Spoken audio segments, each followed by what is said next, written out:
হোতাসাঁকো সেতু সংস্কারের কাজ পরিদর্শন করলেন অধীর চৌধুরী। সাংসদ থাকাকালীন অধীর চৌধুরীর সাংসদ তহবিল থেকে এই সাঁকো সংস্কারের কাজ শুরু হয়।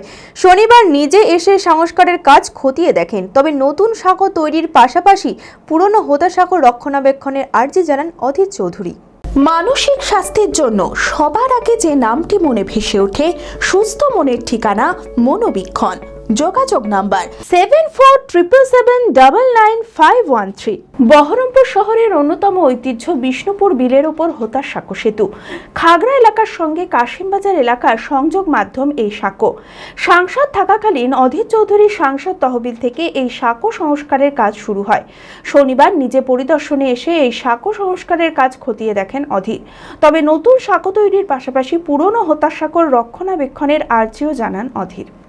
দেখুন, এই হোতাসাঁকো আর বহরমপুর একে অপরের সঙ্গে পরিচিত। যখন থেকে বহরমপুরের জন্ম তখন থেকে হোতাসাঁকোরও জন্ম। এই হোতাসাঁকো বিশেষ করে বহরমপুর শহরের যেটা উত্তর পাট আছে, সয়দাবাদ থেকে আরম্ভ করে খাগড়া, এই বিস্তীর্ণ এলাকা, এদিকে কাশিমবাজার, এই যোগাযোগের একটা মাত্র রাস্তা হচ্ছে হোতাসাঁকো।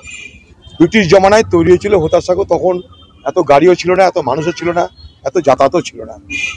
ক্রমে ক্রমে জনসংখ্যা বাড়ে, যাতায়াতের প্রয়োজনীয়তা বাড়ে, গাড়ি ঘোড়ার সংখ্যা বাড়ে, ফলে এই ব্রিজ যথেষ্ট বলে আমরা মনে করিনি।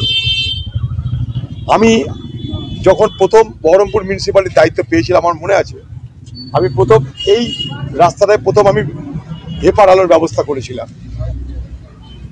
তখন এখানটায় এতটা করে কাদা গর্ত ছিল এই রাস্তায়, সেটাকে ঠিক করে চওড়া রাস্তা করে যাতায়াতের ব্যবস্থা করেছিলাম, কিন্তু হোতাসাঁকো করতে পারিনি। আমি এমপি হওয়ার পর প্রশাসনের সঙ্গে কথা বলে, এখানকার জেলা প্রশাসন যারা দেখভাল করে তাদের সঙ্গে কথা বলে এই প্রস্তাবটা দিয়েছিলাম। এখানকার জেলা শাসক যিনি আছেন বা এখানকার প্রশাসন যারা আছেন তারা এটা মেনে নিয়েছিলেন, ফলে আমরা কিন্তু করতে পারছি। এই টাকাটা যখন আমি এমপি ছিলাম, এখন না, যখন ছিলাম তখন বরাদ্দ করা টাকায় এই কাজটা শুরু হয়েছিল। এই কাজটা সমাপ্ত হওয়া পর্যন্ত এটার উপর একটু দেখতে ইচ্ছা করে কেমন হচ্ছে না হচ্ছে, তাই এখানে চলে এসেছি।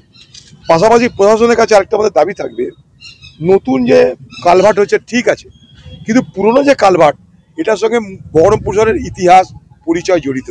তাই পুরনো যে কালভার্ট সেইটাকে রক্ষণাবেক্ষণ করে যাতে সেটাকে অন্তত চলাচলের জন্য বা রক্ষা করার জন্য, মানুষ এটাতে যাতায়াত করবে ঠিক আছে, এখানে ফুটপাত হবে, ফুলের গাছ বসবে, সব ঠিক আছে, কিন্তু যেটা আমাদের ঐতিহ্য, হোতাসাঁকো আমাদের ঐতিহ্য, সেই ঐতিহ্যটাকে বাঁচানোর জন্য প্রশাসনের কাছে আমাদের তরফ থেকে দাবি থাকবে যে এই নতুন সাঁকো করার সঙ্গে সঙ্গে, নতুন কালভার্ট করার সঙ্গে সঙ্গে পুরনো যে কালভার্টের বাংলা যে সাঁকো, তাকে যেন রক্ষণাবেক্ষণ করে মেনটেন করে ঠিকঠাক করে দেওয়া হয়। নমস্কার, আমার নাম ডক্টর দেবাদিত্য পাল। আমি এমডি ফিজিশিয়ান। তো আমি যতটা সুগার, বিপি, থাইরয়েড এই রকমের পেশেন্ট আমাদের ঘরে ঘরে এখন ঢুকে পড়েছে, এই পেশেন্টসগুলো দেখি তো প্রত্যেকটা পেশেন্টের প্রায় হয় কি আমাদের আইজিটা বেশি থাকে, ফ্লুটা বেশি থাকে। তাই জন্য আপনি খুব শীঘ্রই যদি কোনো সিমটম দেখেন, এমনি কাশি হচ্ছে, সর্দি হচ্ছে, খুব গাফিলতিতে না করে যত শীঘ্রই হতে পারে আমাদেরকে কাছে আসুন আর রিচ করুন আমাদেরকে। আমার হাই কোলেস্ট্রলের প্রবলেম ছিল।